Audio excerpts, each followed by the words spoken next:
one of the things we saw in 2020 was that it's actually unsustainable to live that way. You actually need like a final truth to add a vertical dimension to your existence.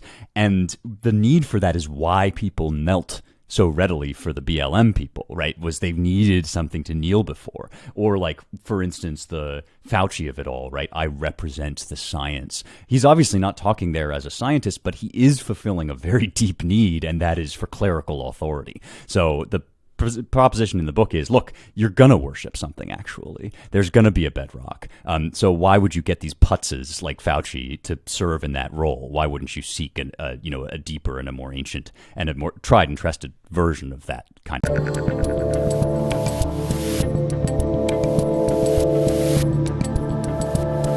I'm Dave Rubin, and joining me today is the host of the Young Heretics podcast and author of the new book. I've got it right here in my hand. How to Save the West, Ancient Wisdom for 5 Modern Crises. Spencer Klavan, welcome back to the Rubin Report. Dave, it's a pleasure to be here. Thanks for having me. Spencer, I believe this is your first solo time on the Rubin Report. You've been a panel guest, but as a published author with a hardcover book, and might I say, on the back with the blurbs, you really killed it. One of the names on this list is just spectacular. This Megan Kelly, just wonder. Oh, Dave Rubin's on there too. That's very nice. There he is. I didn't think anybody respectable would want to be associated with me, and so that's why I reached out to you. No, yes, I do what I can to help the sales. I'm glad to have you on solo. Truth be told, we are also friends outside of these little internet boxes, and we often talk about basically what your book is about, and it really is about what so many of the things that I do on a daily basis on this show are about. So that will set us up for this thing. So first off, for the people that just maybe haven't seen you on the show, aren't familiar with you, give me a little of the background that leads you to writing a book like this, because you've got quite a pedigree that this does make sense for you to write. Oh, sure. Well, as you know, I went to all the fancy schools, which is kind of the top line reason why I know about the great texts of the ancients. But I think, somebody who comes out of the universities these days, especially in America, has a lot of explaining to do, because the schools are just falling apart. And I think that, basically what I wanted to suggest to people in this book and throughout my whole career is that you look at the news cycle, and every day it seems like there's some new crisis that is flashing across the headlines. Something else is going wrong. They're transing the kids all of a sudden. The economy is falling apart. The internet seems to be destroying everything, and America is breaking apart. And what I wanted to propose, and this is based on a lifelong love of the classics and of the great texts of the West, is that even though every day seems to bring kind of something new to fret about, a lot of the questions that are underlying our problems are questions that have been asked again and again. In fact, they go back to the origins, really, of human thought. And some of the answers that come down to us from antiquity are better and saner than the stuff you get out of your modern gurus. So even as the academy is kind of going insane, and even as I was traveling through the academy and seeing some of that madness, at the same time I was really confirmed in my conviction that these great books, which sort of sit on the shelves, they look kind of dusty and intimidating, they're actually for you. They're about how to be good at being human. And these are points of wisdom that we particularly need now as the digital era kind of rockets into its new phase. So effectively what I'm doing in this book is I'm just, inviting people to consider the fact that these aren't actually new problems. They're taking new forms, but there are precedents for them. There's a way to go back into the past and talk sanely about them, not just for kooky college professors with blue hair, not just for nerds like me who go to fancy schools, but for everybody, and especially for people that care about this country and want to save it. Spencer, if I'm understanding you, you're telling me that there is knowledge that people before us knew, and that there are things and ways of analyzing reality that luminaries such as, CNN's Don Lemon or MSNBC's Joy Reid perhaps don't have a great ability to tell us about? I mean, I thought they were all so smart. Like... I thought the whole point is that people of the modern day are so smart, and everyone before us was a bunch of racist, backwards homophobes. And misogynist, don't forget about that. So, yeah, Naturally. I mean, I'm definitely, like, every possible slur you could throw at me, I accept them all if what that means is just that I don't think wisdom or information was invented in 1965. I mean, in the book, I call this chronological chauvinism, right? The idea that, like, newer is better, and basically every answer about man's place in the universe was discovered post-scientific revolution.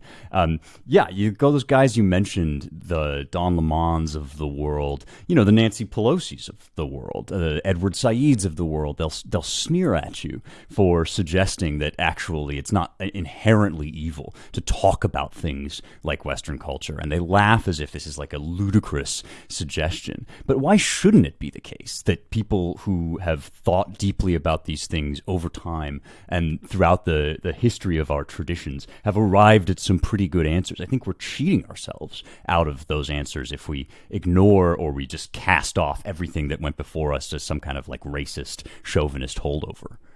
Right. And it's weird because at least at a mainstream level, that seems to be what people are doing at every given moment. We just wake up, you see what's going on in the world, and you have some really sort of half-witted dingbats. Yeah. I'm not as learned as you are, so those are my words. Who are analyzing this stuff. But I thought a nice way of doing this interview would be, you basically are laying out, you've sort of already laid out what the 5 sort of topics of the book are, the 5 crises that we're dealing with. But we could just kind of go through, spend a few minutes on each one, actually. So the first one that you talk about is the crisis of reality. And this is sort of connected to our inability to actually say what is true, and that people have their truth, not the truth, and that this has also gotten complicated because of the machines and AI and all that. Yeah, well, I mean, it's funny when 2016 happened and Bad Orange Man was elected to the presidency, you suddenly had this new concern about post-truth politics, that all of a sudden, like, Trump is saying things that aren't strictly true, and like he has hype men who spin for him and all of these things. And, even I am old enough to remember that, like, the arguments over what the meaning of is go back to before Donald Trump, right? I mean, you had when Clinton I think that was around 96. I vaguely recall, yes, I think that was, and then you've got stuff like, the memos on Bush, the Killian memos on Bush were fake but accurate. That was a New York Times headline about, these sort of falsified charges against Bush that Dan Rather raised. And once you start to look at this, you realize this is not like a Bad Orange Man problem. This is a much, much deeper problem. And I think it goes back to a question that was actually raised right at the very beginning of Western philosophy. And that's, like you said, it's what is true. Is there such a thing as true and false? People think that they can just answer that question in the negative and sound sophisticated, like, oh yeah, there's nothing either good or bad, but thinking makes it so.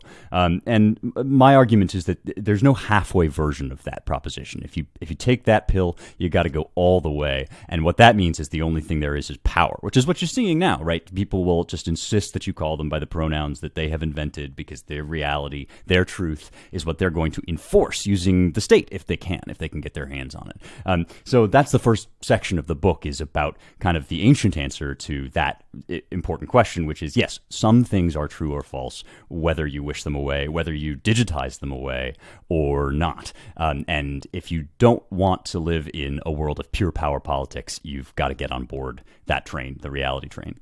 So what could we do now? Because so much of what, I do a daily show every day, and I do a daily show every day. It's quite remarkable. And wow. Every day I'm doing a daily show. That is true, by the way, Spencer. Every day. Yeah. Absolutely true. But what can we do? I mean, I'm always talking about how we're having this sort of breakdown in reality, because if you watch certain things, what is true in your world is very different than perhaps what is true in my world. Yeah. I don't sit here telling you that I own the truth, but how do we sort of arbitrage those two ideas that, this is this and that is that? We're going to start living in very different places. Sure enough. I mean, I would say that the question I continually encourage people to ask themselves and others throughout the book is, how's that working out for you? And I think like in the abstract, you can sit in a philosophy seminar and say, well, my truth is just as good as your truth, or you need to accept my truth.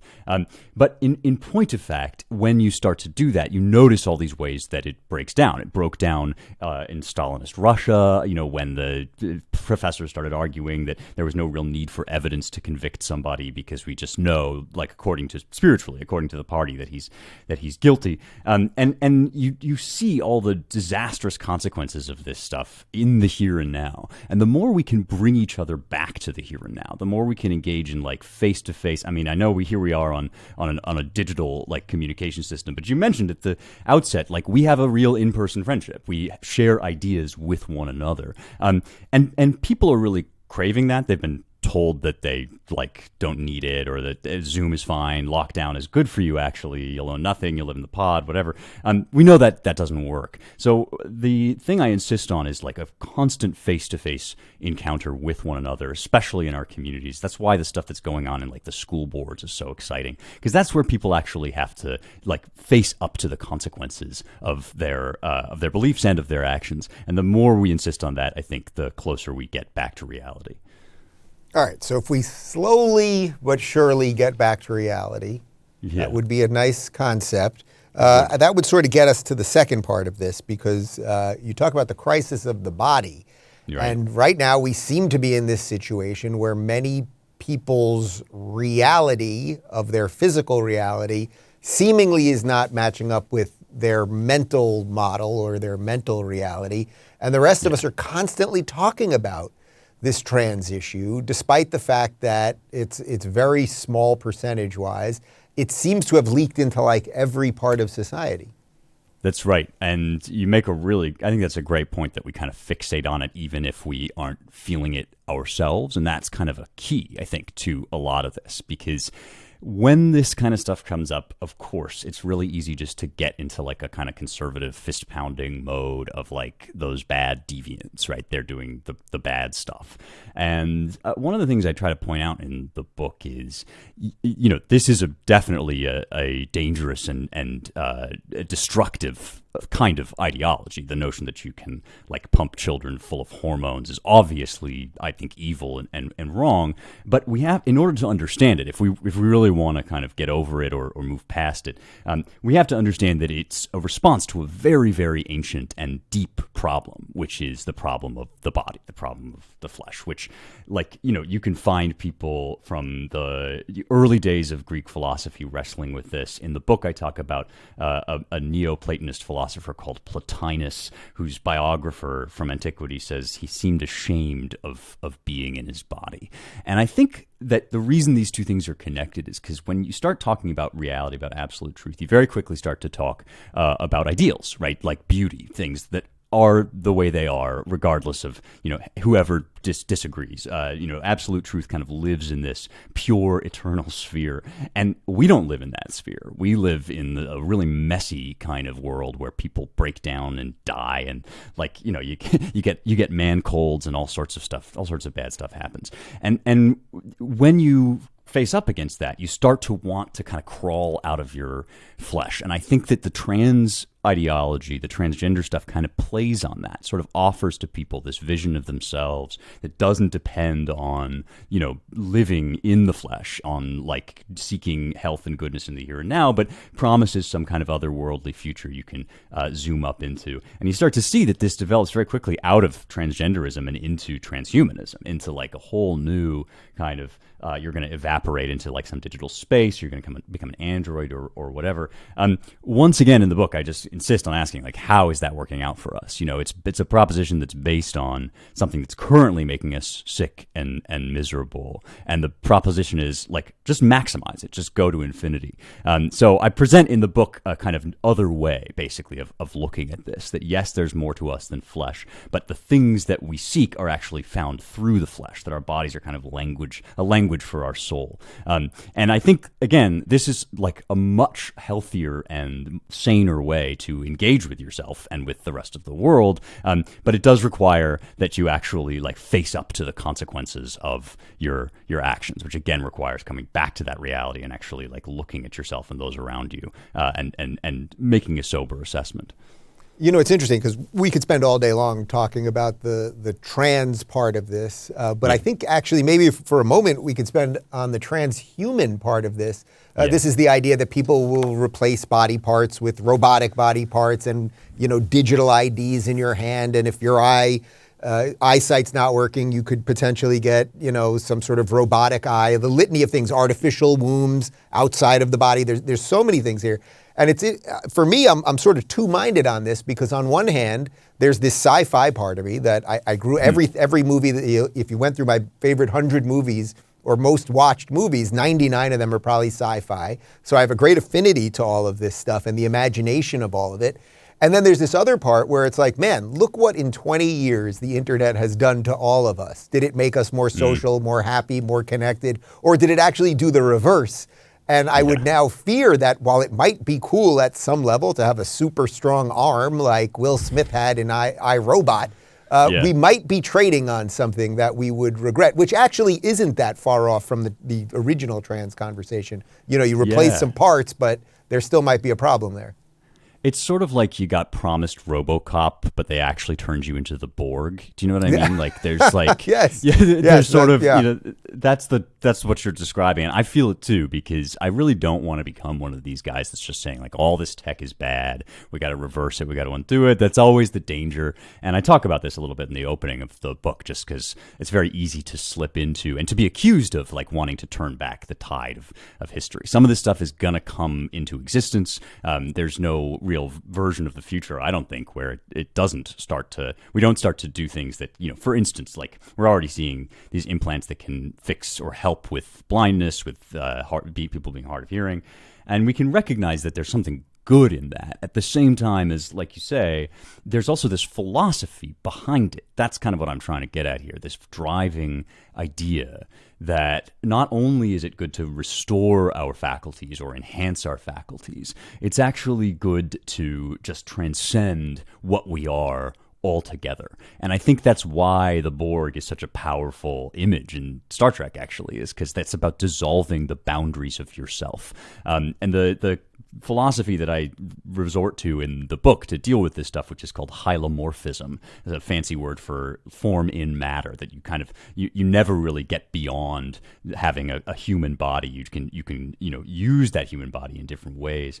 I think that's the key to like deciding between the RoboCop and the Borg of it. Is like, is this something that kind of takes what we are, which is a soul in a body, and enhances it and brings us closer in some way to the meaning of what we are, or is it something that alienates us from ourselves and ultimately kind of makes us disgusted with our flesh?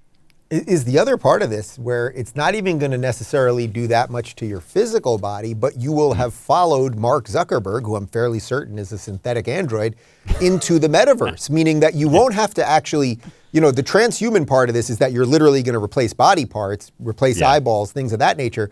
But the other version of this is the purely digital version of this, which would be more in line with like the Matrix, where we will still exist like this, but we will be the battery for the existence in the digital world where you can be an ogre or a furry or whatever else Beto O'Rourke is doing at night. Yep. Well, Beto, I'm sure, is already, those guys already have the more advanced technology we aren't even privy to. So I don't want to think about like what's going on in that sphere. But like, no, I mean, this is the flip side of it. And rather than like fixing your body or changing your body, the kind of offer here is, well, what if you can just engineer your brain so that you feel things that are totally unrelated to what's actually going on in your right. So literally in real life, you could be a 350-pound, 5'6", guy, and in this digital universe, you could be the hottest chick ever, or vice versa, or whatever. Exactly. Yeah, that's like there are Black Mirror episodes about this, and you mentioned the Matrix, and actually I think that sci-fi is a really interesting key here to thinking about this stuff, because there's really no sci-fi version of this technology where it's just totally a good thing. And these are always kind of presented in dystopian form. It's really easy to tell this story about a dystopia. It's really hard to tell a story about this that goes well. And one of the things I argue throughout the book is that art, is kind of our inlet, our inroad to the intuitions that we have kind of seated even deeper than what we can really consciously articulate. And so there's something important about the fact that all of these sci-fi stories are dystopian stories. And I think it's that, whenever you pull back the camera, whenever you tell that third-person story, there's always somebody manipulating the virtual reality technology. That's why those press photos of Zuck walking down the aisle with all those guys with headsets strapped to their faces, that's why those were so damaging to him, is because they kind of reveal the third-person objective view of what's really going on. And I think we shouldn't let ourselves be talked out of that intuition that we have, that we express in our sci-fi. We ought to listen to the Wachowskis because they were onto something. Right. Well, it's just like, man, we all know this will lead us to something close to dystopia. Maybe we're in it already and we don't even know that fully. But yet we seem to be following the people who screwed up so much in the first place, Zuckerberg, for example. But let's move from that to the crisis of meaning, because obviously those things are connected as well. There seems to be, at least in a modern sense amongst young people, a complete crisis of meaning. Really just like a sense of like, what's the point of this whole freaking thing? Yep. Yeah, that's right. I think this kind of boils down to, you can see it in our art and you can see it in our science at the same time. This kind of idea that, like, we're really just throwing stuff at a wall. The primordial soup is like generating all these different options, and some of them kind of endure and survive, and some of them don't. And I think that this is, where you get to, where the rubber kind of meets the road on that relativism question, that this stuff doesn't work when you chase it all the way down. And there's a simple reason why. It's like when we make art, when we make memes, when we build civilizations, when we interact with one another, we take it for granted that there is some bedrock to reality, some kind of final good or ultimate existence that, everything else is kind of referring back to that. And unless you have that, then there's no real meaning to your statements at all. We can never really look directly on this, this final truth, but we're always trying to approximate to it. We're always trying to represent it, express it in all these different ways. And the thesis of the Richard Dawkinses of the world is basically that's just an illusion. All there is just this kind of endless repetition and different variations. And I think one of the things we saw in 2020 was that it's actually unsustainable to live that way. You actually need a final truth to add a vertical dimension to your existence. And the need for that is why people knelt so readily for the BLM people, right? Was they needed something to kneel before. Or for instance, the Fauci of it all, right? I represent the science. He's obviously not talking there as a scientist, but he is fulfilling a very deep need, and that is for clerical authority. So the proposition in the book is, look, you're going to worship something, actually. There's going to be a bedrock.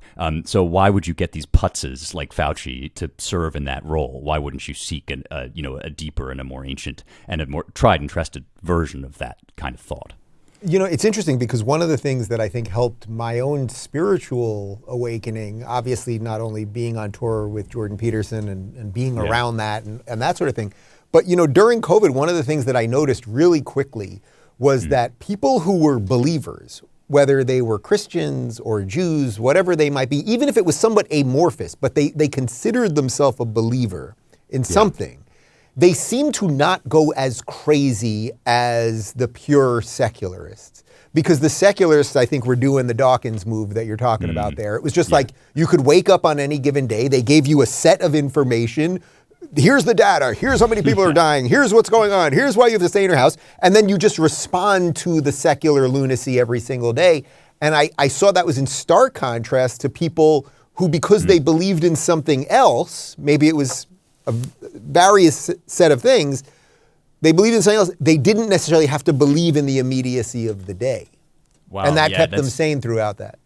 That's a great observation. This is a point on which the sage Bob Dylan and the novelist Fyodor Dostoevsky are in agreement. There's a line in one of Bob Dylan's songs: "You got to serve somebody, might as well be God," right? And this is kind of to your point that you're always serving somebody. The only question is whether you know you are or not. And those folks that believed in something that you were observing kind of knew that they were doing that, and so they were able to like remain, even if a leap of faith, even if believing in a higher power is, I won't say it's irrational, but it is irrational in the sense that you can't make a logical argument for or against that's conclusive. You make the final proof. Now I know for certain that there's God. I can't disbelieve in it. But even so, putting that block in place at the beginning of your philosophy then makes everything else that you believe saner and more rational. Whereas if you don't put it there, you get this kind of just like you were saying, the day to day, everything kind of churns, everything's different today, whatever the experts say. But this is the plot, to bring it back to Dostoevsky, this is the plot of Brothers Karamazov in a certain way, that he's got this guy Alyosha who is really just an intense kind of spiritual mystic. Like he kneels and prays in these very kind of, you would call them almost primitive ways, and yet he's way saner than everybody else around him who's kind of supposedly this scientific rationalist. Everybody goes insane throughout the novel except for Alyosha, and I think that's kind of what you see on tour with Peterson, or among the people who believe in something. It does actually keep you sane in this really interesting way. Right. And then bizarrely, we also saw the, I would say, cult-like, not necessarily religious-like, but the cult-like worship of the CDC and the NIH, and quite literally people hanging little Faucis on their Christmas tree and all of these things. And in many ways, it was like, okay, you guys did pick something to believe in. It just ain't the right thing. Look, I mean, we're having this conversation how many days after the Grammys where Sam Smith dressed up as Satan, and was it CBS from their official Twitter account that was like, we're ready to worship? Like, the stuff gets so explicit, and it kind of is presented in this ironic tone, but actually it's more, it's saying the quiet part out loud. Like, it's more true. This is, I don't want to like get ahead of ourselves here, but this is kind of the crisis of religion section of the book. All right, so before we jump, well, that's the next one. That's number 4 here. But before we get to that, on the Sam Smith point, I think this is sort of also what you're saying. I kept thinking, look, I'm for art, and I don't have to like everyone's art, and I accept it to be. And by the way, I'm a child of the 80s, so, there were major, hard rock bands, Megadeth and, Marilyn Manson and eating bat heads and, all You guys have crazy, a lot to answer for sure. A lot of it was before my, me, I like Frank Sinatra. But the point is, I can accept art that I don't like or whatever, but the art has to be good. And what I thought with the Sam Smith thing was, this was just shock drivel. The music is not good. It's not saying something. It's not giving you something. If you had given me good music and then just done all of the most disgusting things around it, you could probably separate some of those pieces. But if the art itself is not fundamentally beautiful or good, then I think you have a bigger problem. That seems to be where we're at now. The shock value was only for shock value, not because it was trying to actually say something. Or it's like the transgression is the point or something. Right. And there's nothing and else it's like, there. what There's is no more that? there. What's the purpose of that? Right. Well, I mean, I think this is something we are like recovering as a society, again, sort of against our will, like kicking and screaming. We're coming to realize that there actually is a moral dimension to art. Like, there's no escaping the fact that art depicts the world, but it doesn't depict the world just like the way that, say, math tries to, or sometimes like objective history will try to just say, these are the facts. That's not the way we experience the world. We experience the world as, things people do have moral dimensions to them. If you steal bread from a homeless guy, that's an evil act. And if you portray that in art, you can't fully portray it unless you portray it as evil, like unless you kind of associate it with its consequences and its spiritual dimension. And so, we think of the culture wars as this fight between like conservatives who want morals in art. They want to like tell you not to say certain things or whatever. And then the liberals just want everything goes, right? You kind of this libertinism or whatever. But that's really not the fight we're in anymore. I mean, Sam Smith by putting those devil horns on is actually making a moral claim. And it's what you're saying. It's that the transgression is somehow valuable, that like this is what you should strive for. And the ugliness, therefore, also becomes part of the point. Like it's in service of that performance, that there's really nothing of value or virtue in it. Otherwise, it kind of sucks. The song is like kind of overplayed, and also right. Well, it was just like, well, give me something here. Give me something here, so that it is not just what it obviously is. And I don't sense that there was anything else there. But all right, so we're already sort of into the crisis of religion here. So does Sam Smith need God? I think Sam Smith has a God. I think he's picked one. I mean, I genuinely, I think like this is kind of we've been talking around this a little bit now, that like there really is no such thing as atheism. This is something that the Bible has this great line: "The fool hath said in his heart, there is no God." And people kind of read that and think that means like the fool. It's foolish to be an atheist. It's stupid to believe in no God. But there's a deeper level to it, which is that only a fool can deceive himself into believing that nothing serves the role of God in his life. That there's nothing in that place of highest good, highest power. And so I think this is what you see when you see the kneelers at BLM rallies, when you see Sam Smith, like offering a sacrifice on the altar of kind of like ugliness and illogic. These are people who just worship just as profoundly or as intensely as you or I. They just don't know that they're doing it. And that's kind of where, I mean, the Bible has lots of passages about this, that, when people start to worship idols, they start to forget that that's what they're doing. It's a kind of self-deceit. And I think all of this is just like, it's kind of unnecessary, because it's based on this false assumption that in order to be smart, in order to be rational, in order to be scientific, we can't possibly say that the thing we're worshiping is actual God, like is actual an object of worship. And that's kind of the crisis of religion, which I talk about. So if we're going on this theme here that the West is worth saving and we're trying to save the West, I assume you don't want to force all the people to be believers, or force all the people to have the same religious beliefs that you might have. So how do you blend those two things? A sort of what you describe as a necessary belief for this stuff to be saved, but also the ability to have people and ideas on the margins. Right. I mean, I think that forcing somebody into a religion is kind of a contradiction in terms, and that's part of the illogic that made this stuff so distasteful. When you force somebody to convert at the point of a sword, you basically have created a false belief. It's just somebody saying something to get out of getting killed, essentially. And so not only is that inherently bad, but it doesn't solve the problem, which is that what you're really dealing with is a void in people's hearts. And so what I say in the book is like, I would love it if everybody tomorrow became the specific kind of Christian that I am, and went to my church and said the Nicene Creed every week and whatever. I think that would be good. But I'm not here to like write a law that says that. I'm not here even to like bang you over the head with my Bible. I'm just here to say that actually you already believe certain things that imply this higher power, and we should fess up to that. Like just by getting out of bed in the morning, you sort of concede that there's some reason to do things. And once you say there's a reason to do things, then you have to say there is a highest reason, some good toward which all those goods aim. And as I say in the book, it's less a conversion than a surrender. We ought to, not be ashamed of being honest about the fact that mankind has a spiritual dimension, and we can look directly at that without feeling like we're, primitive or superstitious or what have you. It's actually the other thing that makes us primitive. Denying that there's a spiritual realm is what turns us into kind of primitive worshipers of Fauci or BLM or whatever. You've given me a fine segue to the fifth here, which is crisis of regime, because we seem to have a bunch of people that worship a regime that has very little to do with their interests in mind. That kind of sums up to me where we're at politically at the moment. And I don't mean just us from an American perspective. I think kind of all over the world at the moment. That's right. I mean, I talk in this section of the book about the classical theory of regimes and about what a republic is supposed to be, because that's what we're supposed to be, is a republic. And part of the point of a republic is that you rule and are ruled in turn, as Aristotle says. Nobody is born, with spurs on his boots, and nobody is born to be subjugated.